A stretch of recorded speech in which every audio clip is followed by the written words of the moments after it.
You're watching K News HD.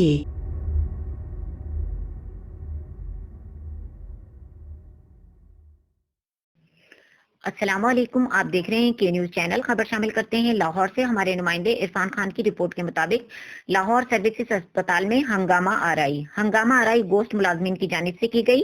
मुलाजमीन अस्पताल में काम करने के बजाय अपनी पसंद के डॉक्टर्स के घरों में काम करते थे और तनख्वाह सरकारी खजाने से लेते थे। अस्पताल से गैर हाजिर रहने और सरकारी फराइज की अदम अदायगी की वजह से तनख्वाहें रुकने पर गोश्त मुलाजमीन का अस्पताल में हंगामा। अस्पताल के मुलाजमीन ने हंगामा आरआई के दौरान एम अस्पताल के ऑफिस पर भी हमला किया। सर्विसेज अस्पताल में हंगामा आरआई की फुटेज के न्यूज चैनल को मौसूल हो गई। फुटेज में देखा जा सकता है कि गोश्त मुलाजमीन डंडे और सोटों का आजादाना इस्तेमाल कर रहे हैं।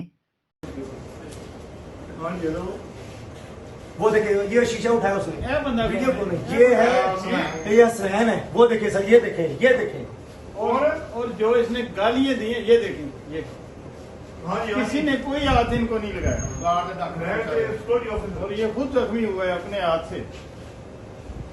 ये देखिए, इस पे काला नाम ना हो। ये देखिए, मुझे भी नहीं माफ कर रहे। वो देखिए, पीछे करना यार।